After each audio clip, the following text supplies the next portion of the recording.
So మీరు చిన్నప్పటి నుంచి చిరంజీవి గారితో వర్క్ చేశారు, పవన్ కళ్యాణ్ గారితో వర్క్ చేశారు, అందరితో వర్క్ చేశారు. ముఖ్యంగా ఈ గ్లిమ్స్ చూసినప్పుడు I can personally as a audience perspective కింద వాళ్ళిద్దరిని చూడడం జరుగుతుంది.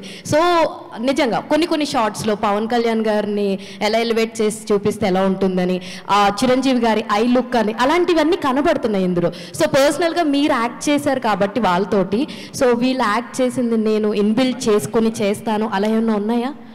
అస్సలు లేదండి, అస్సలు 1% కూడా లేదు, ఎప్పుడూ లేదు. నాకు అలాంటి ఒక్కొక్కసారి అందరు డైరెక్టర్స్ నా ఫ్రెండ్సే కాబట్టి ఏమైనా కొంచెం బాడీ మూమెంట్లో తిరిగేటప్పుడు యాక్షన్ సీక్వెన్సెస్ చేసేటప్పుడు ఎండింగ్లో చిరంజీవి గారు లాగా ఎండ్ చేస్తూ ఉంటుంటారు. అది ఎందుకంటే చిన్నప్పటి నుంచి చూసి ఉన్నాం కదా, కానీ అది రాకుండా ఉండడానికి చాలా ప్రయత్నం చేస్తూ ఉంటాం. మా డైరెక్టర్స్ అందరూ చాలా ఓపెన్గా చెప్పేస్తారు, కానీ ఇంటెన్షనల్గా అయితే అసలు ఎప్పుడు ఏది చేయండి. ఆల్రెడీ చిరంజీవి గారు కూడా అన్నారు, నన్ను నేను తేజాలో చూసుకుంటున్నాను అని చెప్పేసి మొన్న ఒక ఈవెంట్లో కూడా అనడం జరిగింది. హౌ యూ ఫీల్ యాక్చువల్లీ ఇలాంటి వర్డ్స్, మీరు రెస్పెక్ట్ చేసే ఒక లైక్ ఫ్యాన్ మూమెంట్ ఉంటుంది కదా మీకు, సో ఎలా అనిపించింది ఇలాంటివన్నీ చెప్పినప్పుడు? చాలా బ్లెస్డ్ అండి. అంటే నేను చిరంజీవి గారి చేతుల్లో నా ఫస్ట్ సినిమా నాకు 2.5 ఏళ్ళనప్పుడు చేశా, అది చిరంజీవి గారి సినిమా.